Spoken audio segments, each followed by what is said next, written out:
Le 15 octobre 1958, Institut nucléaire de Vancha, à 14 km au sud-est de Belgrade.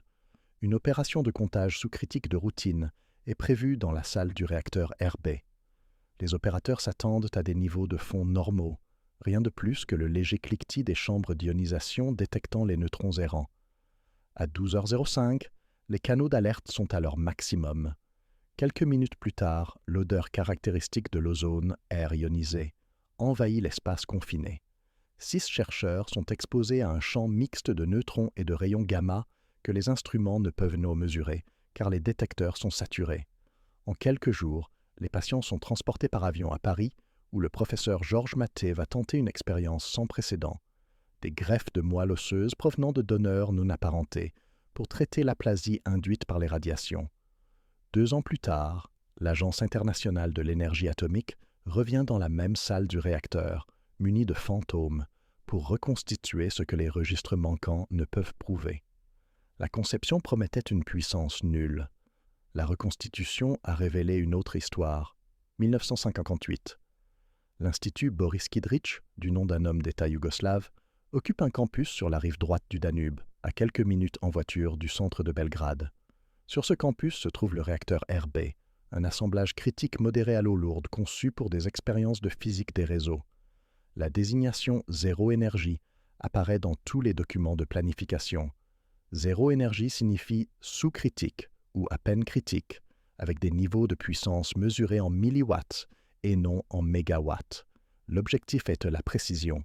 Les chercheurs ajustent les barres de combustible et la hauteur du modérateur, mesurent les distributions de neutrons et vérifient les modèles théoriques. Pas de vapeur, pas de turbine, juste des chiffres. La configuration du RB est inhabituelle. La plupart des réacteurs de recherche de l'époque enferment le cœur dans un matériau de blindage ou de réflexion. Le RB est construit à nu. Les canaux de combustible sont suspendus dans un réservoir cylindrique d'eau lourde avec un minimum de réflexion externe. Ce choix offre une grande flexibilité expérimentale. L'espacement du réseau peut être modifié. L'uranium métal naturel peut être remplacé par du combustible enrichi à 2% ou, plus tard, par de l'uranium hautement enrichi. Chaque configuration fournit des données claires aux concepteurs de réacteurs de tout le bloc socialiste. Mais les systèmes nus ont un prix. En l'absence d'un réflecteur épais pour amortir les fluctuations de réactivité, de petits changements dans le niveau du modérateur produisent des changements importants dans la multiplication des neutrons. Les opérateurs le savent, en principe. Les procédures exigent un contrôle minutieux du niveau et une surveillance continue. Les chambres d'ionisation et les compteurs de taux de comptage fournissent des indications en temps réel. Leur échelle est toutefois limitée. Si la puissance augmente plus rapidement que le compteur ne peut le suivre, l'aiguille s'arrête à la pleine échelle et y reste. Le niveau réel reste invisible. La construction du RB commence au milieu des années 1950, parallèlement au réacteur RA, une unité thermique de 6,5 MW en cours de construction à proximité. Ces 2 projets reflètent de l'ambition de la Yougoslavie de maîtriser la technologie nucléaire sans dépendre entièrement de Moscou ou de Washington. L'Institut emploie des physiciens, des ingénieurs et des techniciens formés dans des universités nationales et, dans certains cas, à l'étranger. Le financement provient du programme fédéral d'énergie atomique. La supervision est interne et la transparence est limitée. En 1958, le RB fonctionne depuis plusieurs mois. Le chargement du combustible se déroule comme prévu. Les mesures sous-critiques remplissent les registres. Le personnel gagne en confiance. Sur le papier, la conception du réacteur exclut tout accident. Une énergie nulle signifie un inventaire négligeable de produits de fission, une chaleur de désintégration minimale et des débits de dose trop faibles pour avoir une importance. L'hypothèse est que même si quelque chose tourne mal, les conséquences seront insignifiantes. Puis, le 15 octobre arrive. Le campus de Vinča s'étend sur un terrain plat. RB occupe un hall en béton d'un seul étage. À proximité, des ouvriers préparent les fondations pour RA. Des fûts d'eau lourde sont entreposés dans un entrepôt gardé. Des racks d'instruments bordent la zone de contrôle, compteurs analogiques, enregistreurs à bande, câbles de signalisation regroupés au-dessus de la tête. Pas de journaux informatiques. Pas d'archives numériques. Si un événement se produit plus rapidement que l'œil humain ne peut l'enregistrer, il ne laisse aucune trace permanente, à moins qu'un enregistreur à bande ne le capte, et seulement si le stylo reste sur l'échelle. L'autorité de régulation appartient à la Direction fédérale de l'énergie atomique, mais les décisions quotidiennes relèvent de la direction de l'Institut. Les contrôles de sécurité sont peu fréquents. Les analyses d'accidents de référence, courantes dans les réacteurs occidentaux à la fin des années 1950, sont rares à Vinča. L'hypothèse est que les réacteurs à puissance nulle nécessitent moins de contrôle. Après tout, le stock de combustible est faible et les transitoires de puissance devraient s'auto-limiter grâce à une rétroaction négative. L'instrumentation suit les pratiques contemporaines. Les détecteurs de neutrons, chambres de fission et compteurs proportionnels revêtus de bords alimentent des compteurs de fréquence. Les plages d'échelle couvrent environ 4 décennies de puissance. Pour les travaux sous-critiques, cela est suffisant. Pour une excursion rapide, ce n'est pas le cas. Si le flux neutronique double toutes les quelques millisecondes, l'aiguille indicatrice atteint la pleine échelle en une fraction de seconde. Les opérateurs voient un compteur bloqué et supposent que le problème est dû à un bruit électronique ou à un canal défectueux. La puissance réelle reste inconnue. Les procédures mettent l'accent sur le contrôle du niveau du modérateur. L'eau lourde est ajoutée ou vidangée par incrément. Chaque étape est enregistrée manuellement. Entre les ajustements, les opérateurs attendent que le nombre de neutrons se stabilise. Le processus est méthodique, voire fastidieux. La précision prime sur la rapidité. La surveillance externe est minimale.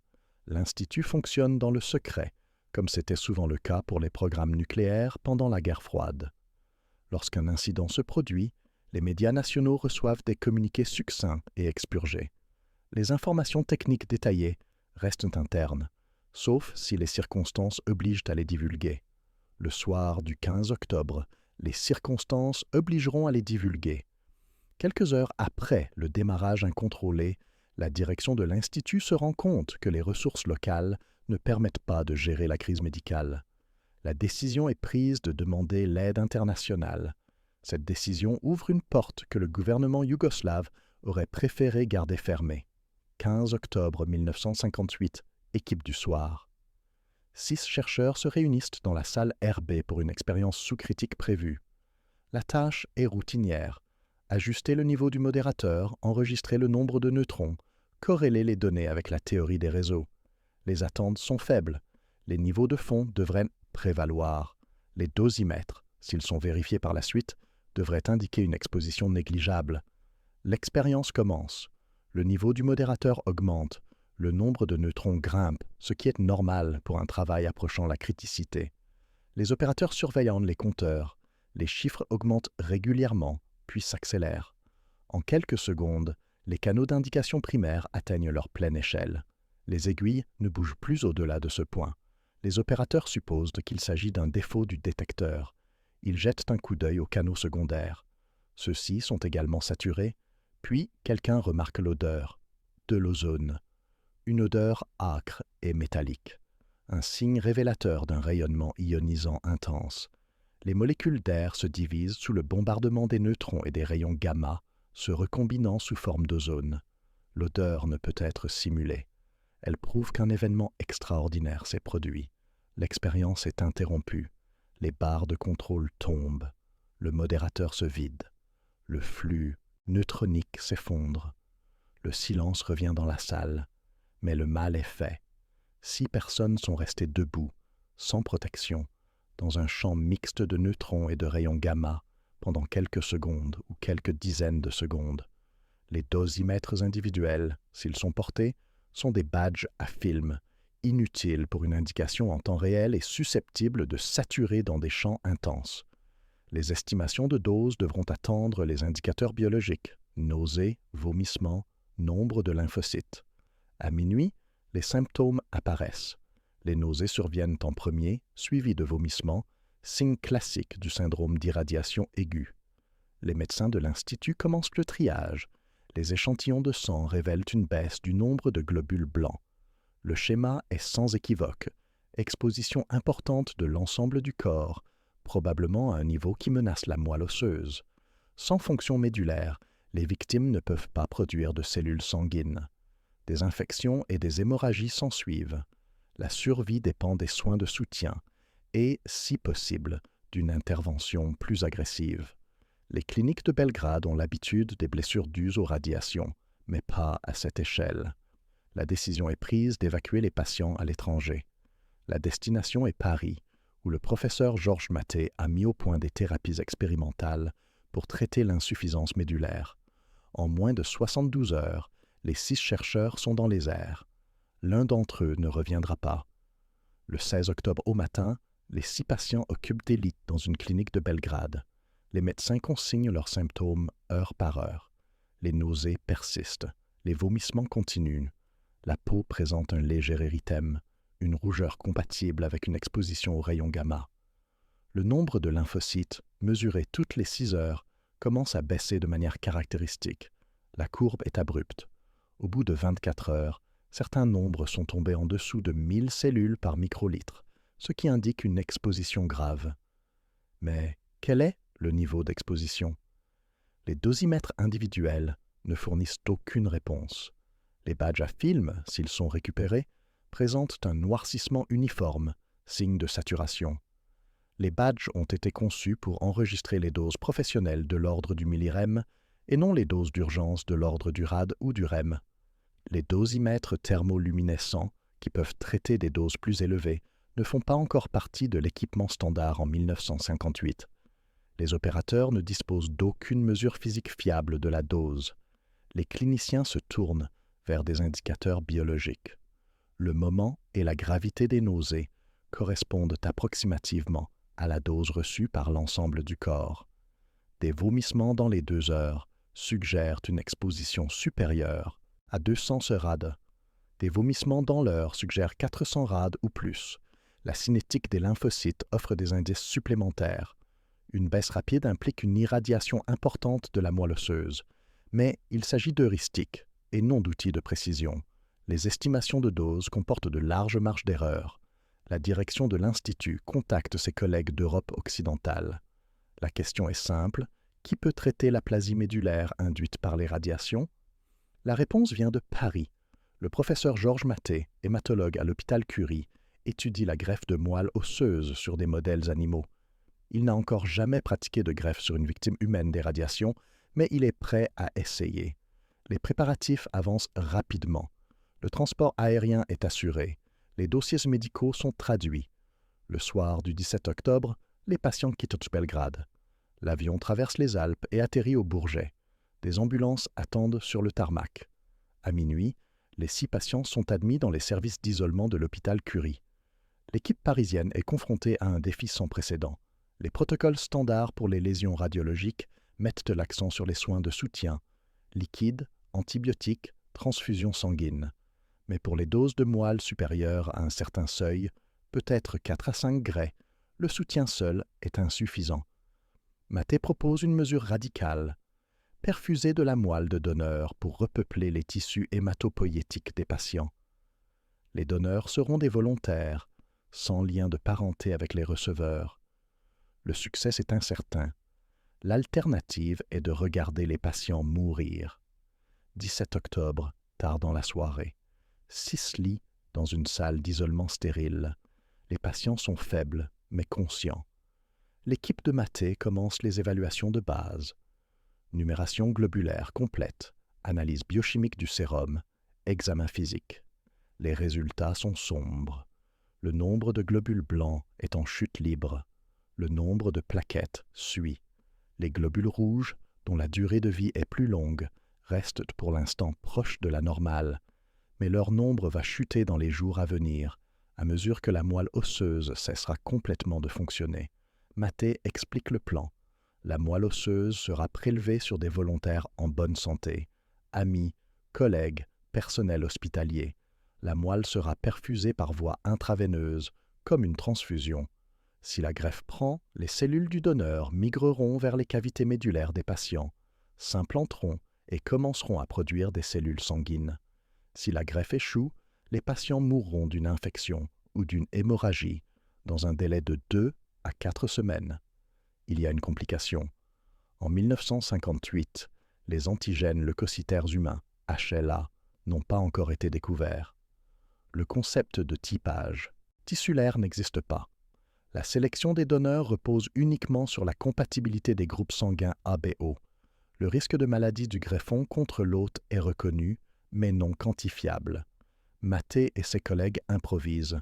Les prélèvements de moelle osseuse ont lieu les 18 et 19 octobre. Les donneurs sont anesthésiés. Des aiguilles pénètrent à plusieurs reprises dans la crête iliaque, os de la hanche, pour aspirer la moelle osseuse dans des seringues. Le processus permet d'obtenir environ 100 à 200 ml de moelle osseuse par donneur.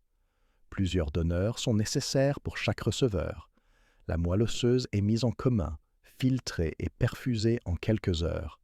Les patients tolèrent bien les perfusions. Aucune réaction immédiate ne se produit. L'attente commence alors. Les cellules du donneur vont-elles se greffer?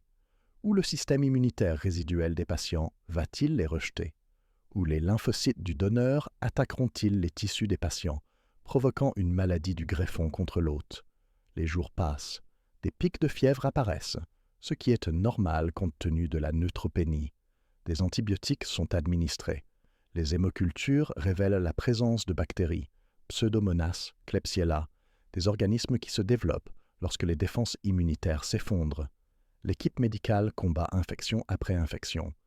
Les transfusions de globules rouges et de plaquettes permettent de gagner du temps. Début novembre, certains patients montrent des signes de rétablissement. Le nombre de globules blancs commence à augmenter. La fièvre diminue. Des lésions cutanées, peut-être les premiers signes d'une GVH, apparaissent mais restent gérables. 5 des 6 patients survivront et pourront sortir de l'hôpital. Le 6e, qui a probablement reçu la dose la plus élevée, succombe à une septicémie fin novembre. Le résultat est historique. Maté a réalisé les premières greffes de moelle osseuse provenant de donneurs non apparentés en Europe. Cette réussite sera citée dans les manuels pendant des décennies. Mais le succès est incomplet. L'incertitude quant à la dose demeure. Sans dosimétrie précise, établir un lien entre les résultats cliniques et l'exposition relève de la conjecture. Cette lacune sera à l'origine du prochain chapitre de l'histoire de Vinča. 1959. Les patients sont rentrés en Yougoslavie. 5 vivants, 1 enterré. Le suivi médical se poursuit. Mais une question scientifique subsiste. Quelles ont été les doses réelles? La réponse est importante pour la radioprotection, les protocoles médicaux et la sécurité des réacteurs. Sans données sur les doses, l'incident de Vinča reste anecdotique. L'Agence internationale de l'énergie atomique, dont le siège est à Vienne, apprend l'accident par des voies informelles.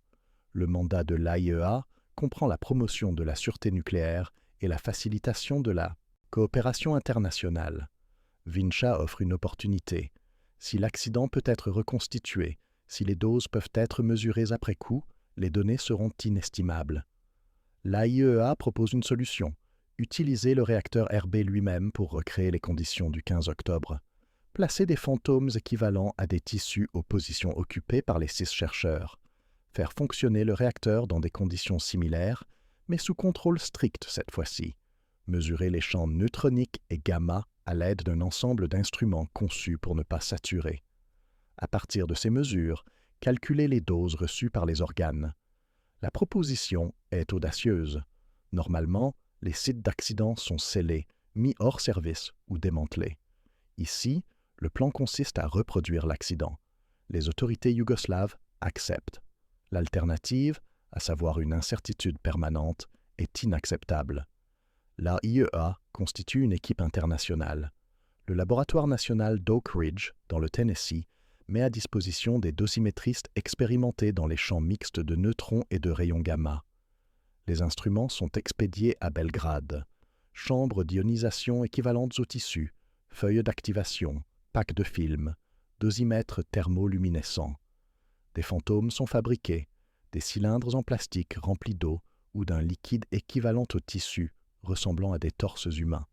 En avril 1960, l'équipe arrive à Vinča. Le réacteur RB est à l'arrêt depuis l'accident, soumis à des inspections et à des modifications mineures. Il va maintenant fonctionner à nouveau, une seule fois, dans les conditions les plus contrôlées imaginables. L'expérience, publiée plus tard dans la série des rapports techniques NEO 6 de l'AIEA, est planifiée dans les moindres détails. Les fantômes sont placés à 6 endroits correspondant aux positions dont se souviennent les chercheurs. Des réseaux de détecteurs entourent chaque fantôme. Le niveau du modérateur est ajusté pour reproduire les conditions de réactivité du 15 octobre. La transition est lancée. Cette fois, les instruments capturent tout. Le flux neutronique augmente, atteint son maximum et diminue en quelques millisecondes. La dose gamma s'accumule. Des feuilles d'activation, de minces disques métalliques qui deviennent radioactifs, proportionnellement à l'affluence neutronique, enregistrent l'exposition intégrée. Après l'expérience, les feuilles sont récupérées et comptées dans des spectromètres à faible bruit de fond. Les données sont recoupées avec les lectures de la chambre à ions et le noircissement du film. La reconstruction est un succès. Pour la première fois, les doses reçues par les 6 patients sont connues avec un degré de confiance raisonnable. Les chiffres varient de 2 à 6 grès de rayonnement mixte neutron-gamma, ce qui suffit à expliquer l'évolution clinique. La dose la plus élevée correspond aux patients décédés. Les doses les plus faibles correspondent à ceux qui se sont rétablis rapidement. L'expérience de dosimétrie de Vincha devient une référence dans l'analyse des accidents radiologiques. La méthodologie utilisée, la reconstitution contrôlée, sera citée pendant des décennies dans les enquêtes sur les accidents de criticité. Avril 1960, Salaire B. Avant de positionner les fantômes, l'équipe de physiciens effectue des mesures préliminaires. L'objectif est de comprendre exactement pourquoi un réacteur à puissance 0 a délivré une impulsion de puissance. La réponse réside dans la gestion de la réactivité. La réactivité est le paramètre qui régit la vitesse à laquelle la population de neutrons augmente ou diminue. Une réactivité négative signifie que la réaction en chaîne s'éteint. Une réactivité nulle signifie un état stable. Une réactivité positive signifie une croissance exponentielle. Dans un cœur nu, modéré à l'eau lourde, le niveau du modérateur est un puissant levier de réactivité. À mesure que l'eau lourde monte dans le réservoir, les neutrons qui, autrement, s'échapperaient, sont réfléchis vers le combustible. La multiplication augmente. Si le niveau monte trop haut, trop vite, la réactivité peut dépasser 0 et devenir positive. La population de neutrons double encore, chaque doublement prenant quelques millisecondes. La puissance suit la même exponentielle. En une fraction de seconde, un réacteur d'1 milliwatt devient un réacteur d'1 kilowatt, puis un réacteur d'1 mégawatt. La température du combustible augmente. Le modérateur chauffe légèrement, introduisant une rétroaction négative. Mais dans une excursion critique rapide, la rétroaction arrive trop tard. La puissance maximale est atteinte en quelques dizaines de millisecondes.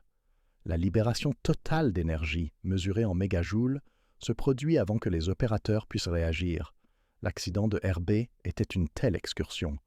Le niveau du modérateur a dépassé un seuil. La réactivité est devenue positive. La population de neutrons a augmenté.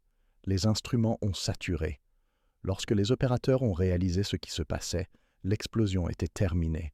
Les analyses post-accident, publiées dans les années 1960 et affinées dans les années 1990, calculent l'énergie de l'explosion à environ 80 à 100 mégajoules. Pour un réacteur dont la puissance nominale est nulle, c'est un chiffre étonnant. La puissance maximale pendant l'explosion a probablement dépassé 100 mégawatts. Thermique, pas électrique, mais suffisant pour générer des champs de rayonnement intenses. Une subtilité ressort des analyses ultérieures. Les premiers modèles du transitoire RB négligeaient la rétroaction de la température dans le combustible et le modérateur, en supposant que l'explosion était si rapide que les effets thermiques pouvaient être ignorés.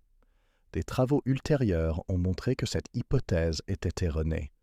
La température du combustible a bel et bien une importance. L'explosion est autolimitante, non pas parce que le modérateur se vide, mais parce que le chauffage du combustible introduit une réactivité négative qui éteint la réaction en chaîne.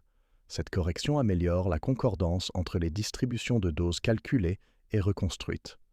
La leçon est claire, les cœurs nus, la modération à l'eau lourde et le contrôle manuel du niveau constituent une combinaison dangereuse. La réactivité positive peut être insérée plus rapidement que les systèmes de sécurité ne peuvent réagir. Les instruments à échelle finie peuvent saturer. laissant les opérateurs dans l'ignorance. La philosophie de la défense en profondeur, barrières multiples et indépendantes, échoue si toutes les barrières dépendent de la même indication erronée. 1961. L'AIEA publie le rapport technique numéro 6. Ce rapport synthétise la reconstruction d'avril 1960 à partir des dossiers médicaux de Paris. Pour la première fois, la dose de rayonnement et les résultats cliniques sont liés quantitativement.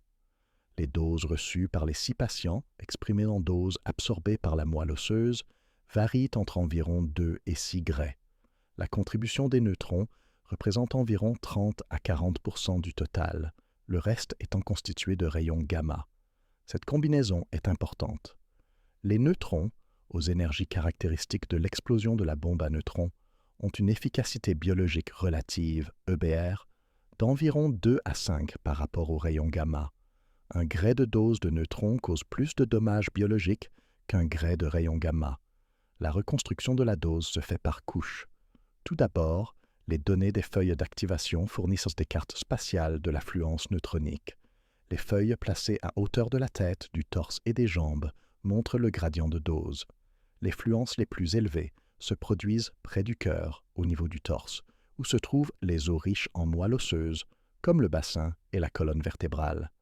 Ensuite, des chambres à ions équivalentes au tissu mesurent la dose gamma. Enfin, des films confirment les plages de dose et détectent toute erreur grossière dans l'analyse des feuilles. La dose de chaque patient est calculée en additionnant les contributions de toutes les voies: dose de neutrons à la moelle, dose gamma à la moelle, dose à la peau, dose au cristallin. La dose à la moelle est le chiffre critique pour prédire l'issue hématologique. En dessous de 2 gray, une guérison spontanée est probable. Entre 2 et 4 gray, la guérison est possible avec des soins de soutien. Au-dessus de 4 gray, la survie sans greffe de moelle est peu probable. Au-dessus de 6 gray, même avec une greffe, le pronostic est mauvais. L'évolution clinique des 6 patients correspond à ce schéma. Ceux qui ont reçu 2 à 3 gray se sont rétablis en quelques semaines, leur moelle osseuse se régénérant d'elle-même. Ceux qui ont reçu 4 à 5 gray ont dû suivre le protocole maté complet, greffe de moelle osseuse et soins intensifs, mais ont finalement survécu. Le patient qui a reçu environ 6 gray est décédé malgré un traitement agressif. Le rapport de l'AIEA comprend des graphiques superposant le nombre de lymphocytes, le nombre de plaquettes et les épisodes infectieux par rapport à la dose estimée. La corrélation est frappante. Une dose plus élevée prédit une baisse plus importante du nombre de lymphocytes, un nadir plus long et des infections plus fréquentes. Les données valident des décennies d'expérience sur les animaux et de modèles mathématiques. Mais elles apportent également quelque chose de nouveau, des données humaines issues d'un accident réel, dans des conditions qui ne peuvent être reproduites de manière éthique dans le cadre d'expériences. Cet ensemble de données devient une référence. Les manuels de radiobiologie citent la cohorte de Vincha. Les cours de formation sur la sûreté-criticité utilisent les tableaux doses-résultats comme étude de cas. Les chiffres 2 gray, 4 gray, 6 gray ancrent les discussions sur les seuils de létalité. Fin avril 1960. Le réacteur RB est prêt pour une expérience unique. Le combustible est chargé. Le réservoir du modérateur est rempli. 6 mannequins se tiennent à l'endroit où 6 personnes se trouvaient 18 mois plus tôt. Autour de chaque mannequin, un anneau de détecteur attend. Le dispositif de détection est complet. Des compteurs au trifluorure de bore sensibles aux neutrons thermiques occupent des positions proches de la tête et du torse des mannequins. Des chambres à fission, sensibles aux neutrons rapides, sont placées à ta hauteur des jambes. Des chambres à ions gamma, calibrées sur une large gamme de doses, mesurent l'exposition aux photons. Des feuilles d'activation, or, indium, soufre, aluminium, sont collées à la surface des mannequins. Chaque feuille devient radioactive proportionnellement à l'affluence neutronique à des énergies spécifiques. Après l'expérience, les feuilles seront comptées afin de reconstruire le spectre neutronique. Le transitoire est soigneusement scripté. Le niveau du modérateur augmentera lentement, sous contrôle manuel, jusqu'à ce que la réactivité approche 0. Ensuite, un dernier incrément, plus petit que celui de la nuit de l'accident, poussera le système à l'état critique instantané. L'excursion sera brève, les systèmes d'arrêt d'urgence sont prêts, les barres de sécurité sont en place. L'objectif n'est pas de reproduire exactement l'explosion incontrôlée, mais de produire un champ de rayonnement similaire suffisamment longtemps pour activer les feuilles et exposer le film. À 10 heures, l'expérience commence. Le taux de comptage des neutrons augmente. Les opérateurs annoncent les chiffres. Le niveau augmente d'un autre centimètre. Le taux de comptage double. Encore 1 centimètre. Le taux de comptage double à nouveau. Le rythme s'accélère. Puis l'explosion. Le flux neutronique atteint un pic. La dose gamma s'accumule en quelques millisecondes. Les détecteurs enregistrent le pic et le déclin. Les barres de contrôle tombent. La réaction en chaîne s'arrête. Durée totale de l'explosion. Moins d'1 dixième de seconde. Puissance maximale. Estimée de manière prudente à plusieurs mégawatts. Le champ de rayonnement, bien qu'intense, est bien inférieur à celui d'un accident incontrôlé. Mais cela suffit. Les feuilles ont été activées. Les films ont noirci. Les chambres à ions ont enregistré la dose intégrée dans le temps. Au cours des jours suivants, les feuilles sont récupérées et analysées. Les feuilles d'or, sensibles aux neutrons thermiques, montrent une forte activation près du réservoir modérateur. Les feuilles de soufre, sensibles aux neutrons rapides au-dessus d'un seuil d'énergie, montrent une activation qui diminue rapidement avec la distance par rapport au cœur. La configuration spatiale confirme le comportement attendu. La dose est la plus élevée au niveau du torse, près du cœur, et diminue fortement avec la distance et le blindage. La reconstruction valide les estimations de dose dérivées des données cliniques. Le patient qui se tenait le plus près du cœur, à la position la plus exposée, était bien celui qui a reçu 6 grès et est décédé. Le patient qui se tenait le plus loin, derrière un blindage partiel, a reçu 2 grès et s'est rapidement rétabli. La géométrie explique le résultat, à partir de 1960. Une fois les chiffres de dose en main, les analystes se sont penchés sur une question plus profonde. Pourquoi les procédures ont-elles échoué? La réponse est multiple. Premièrement, l'instrumentation. Les détecteurs de neutrons du RB étaient conçus pour un fonctionnement sous-critique et à faible puissance. Leur plage d'indication s'étendait sur environ 4 décennies, du bruit de fond à peut-être 100 fois le bruit de fond. Cela est suffisant pour les travaux approchant la criticité. Mais une excursion rapide augmente le flux de 10 000 ou 1 million de fois en quelques millisecondes. Les compteurs atteignent leur pleine échelle et y restent. Les opérateurs voient une lecture constante et en déduisent une stabilité. En réalité, le flux augmente de manière exponentielle. Deuxièmement, les procédures. Les instructions d'utilisation partèrent du principe que les indications des compteurs reflèteraient toujours avec précision l'état du réacteur. Si un compteur atteignait sa pleine échelle, la consigne était de vérifier les canaux secondaires. Mais si tous les canaux saturent simultanément, il n'existe aucune solution de secours. L'interface homme-machine a échoué. Les opérateurs sont aveugles. Troisièmement, le contrôle de la réactivité. Les réglages du niveau du modérateur étaient effectués manuellement, sur la base du jugement de l'opérateur et des informations fournies par le compteur de neutrons. La procédure prévoyait de petits incréments et de longues attentes entre les étapes. Mais la modération à l'eau lourde combinée à une géométrie nue signifie que le niveau du modérateur est un paramètre de réactivité sensible. Quelques centimètres d'eau supplémentaires peuvent y faire passer la réactivité de subcritique à critique instantanée. La marge d'erreur est étroite. Quatrièmement, les verrouillages. Le RB était équipé de barres de sécurité conçues pour tomber automatiquement si le flux neutronique dépassait un certain seuil. Mais le point de consigne du verrouillage était basé sur la lecture maximale du compteur. Si le compteur est saturé, le verrouillage ne se déclenche jamais. L'explosion se produit sans entrave. Les analyses post-accidentelles recommandent un enregistrement non saturable. Une solution consiste à installer plusieurs détecteurs avec des plages qui se chevauchent. Un optimisé pour les faibles flux, un autre pour les flux moyens, un troisième pour les flux élevés. À tout moment, au moins un détecteur est à l'échelle. Une autre solution consiste à utiliser des amplificateurs logarithmiques qui compressent le signal, permettant à un seul compteur de couvrir 8 ou 10 décades de flux. Ces deux approches deviennent la norme dans les conceptions ultérieures des réacteurs. La formation des opérateurs est révisée. Les nouvelles procédures mettent l'accent sur le risque de saturation. Si les compteurs s'affolent de manière inattendue, la réponse par défaut est le déclenchement d'une procédure d'arrêt d'urgence et non une enquête. La philosophie passe de « vérifier avant d'agir » à « agir d'abord, vérifier ensuite ». Une leçon en ressort. La technologie seule ne peut garantir la sécurité. Les instruments doivent correspondre à la gamme des transitoires crédibles. Les procédures doivent tenir compte des modes de défaillance des instruments. La défense en profondeur nécessite l'indépendance, et pas seulement la redondance. En 1962, le rapport d'analyse de sécurité RB intègre ces leçons.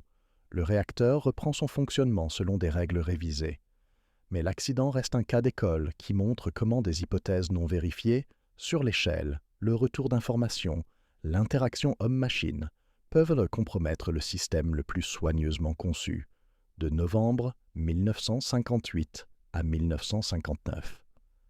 Les 5 survivants passent des semaines en isolement. L'équipe de Maté surveille quotidiennement leur numération globulaire. La trajectoire est irrégulière. Certains jours, le nombre de globules blancs augmente, ce qui est encourageant. D'autres jours, il stagne ou diminue, ce qui déclenche l'alarme. Les infections se succèdent. Pneumonie, infection urinaire, abcès cutané. Chaque infection nécessite une augmentation des antibiotiques. Les hémocultures guident le traitement.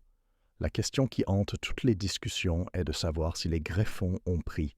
La prise de greffe signifie que les cellules de moelle osseuse du donneur ont trouvé leur chemin vers les os des patients, se sont installées dans les cavités médulaires et ont commencé à se diviser.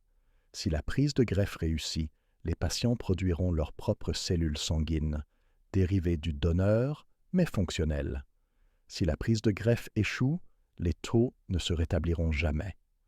À la fin du mois de novembre, les preuves s'accumulent. Le nombre de globules blancs chez 3 patients montre une reprise durable. Les neutrophiles, les cellules qui combattent les infections, réapparaissent.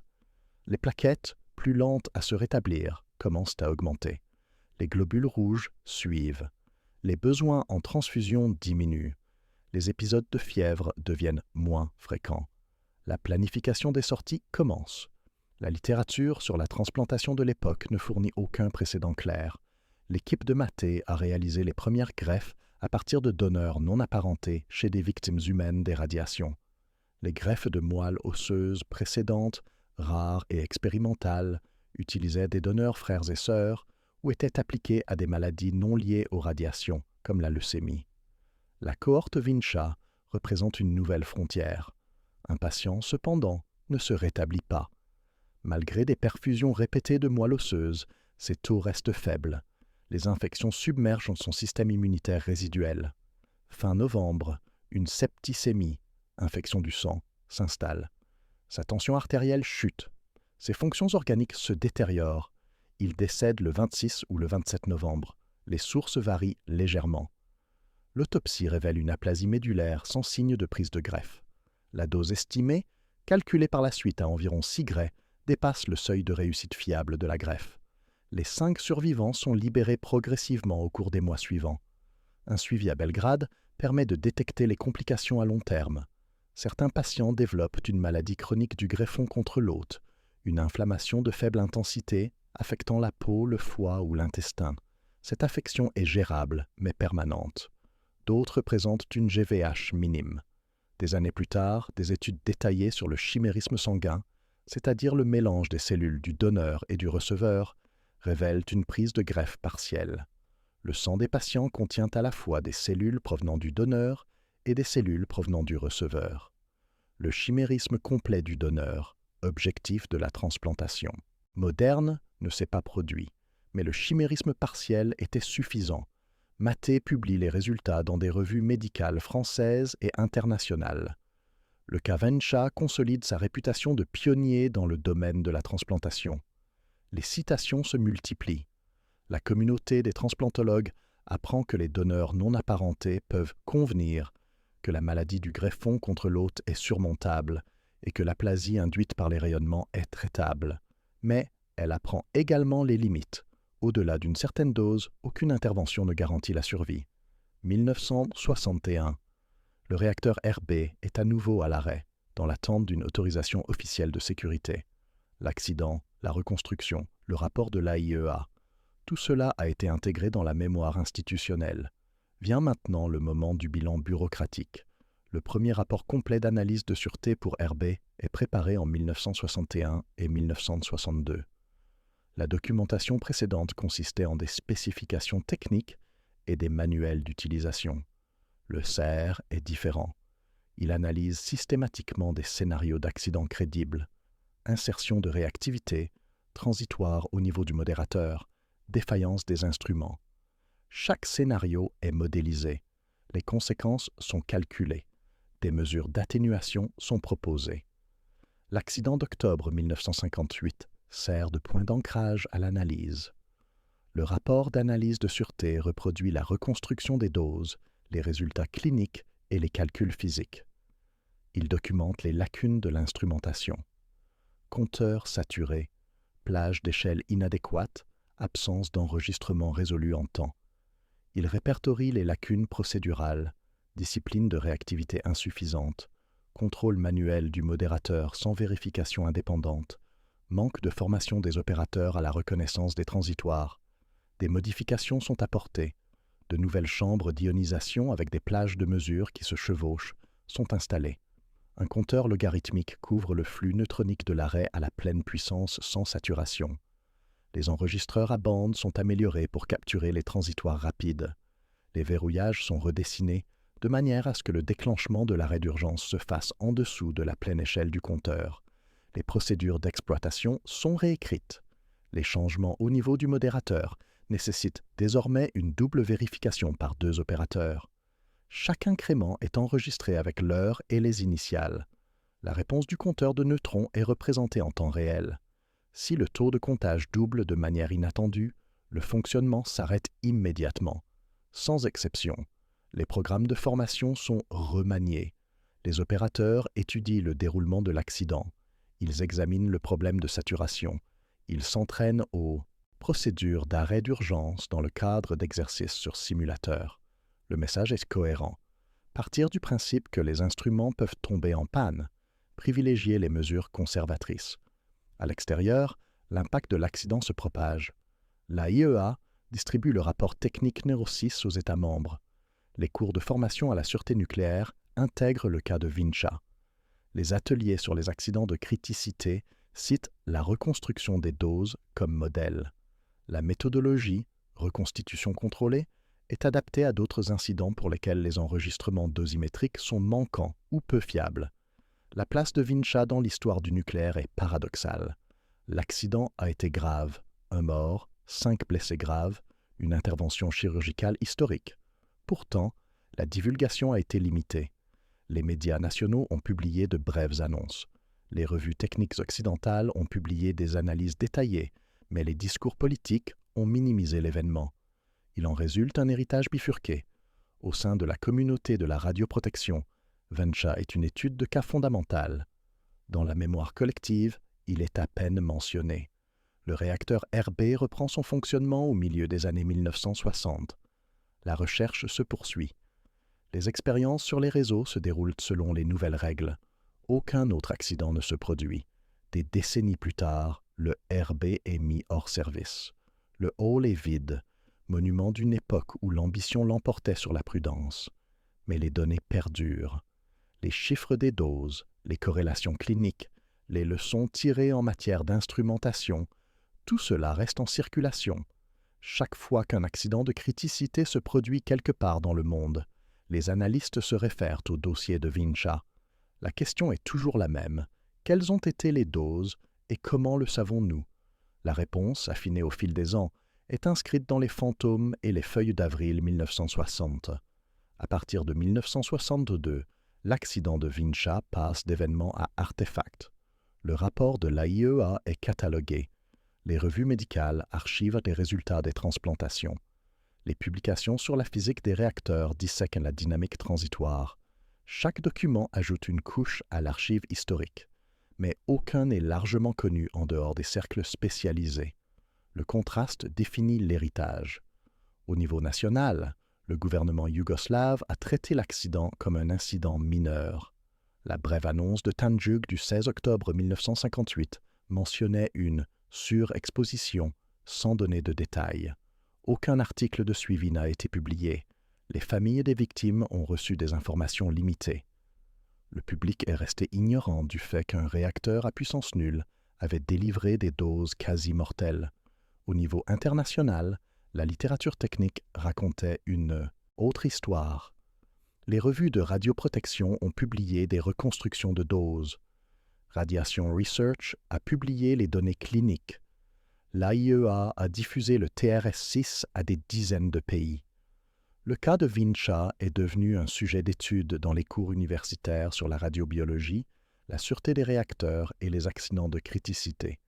Les étudiants ont mémorisé les chiffres 2 à 6 grès, neutrons et rayons gamma mixtes, 1 décès, 5 survivants.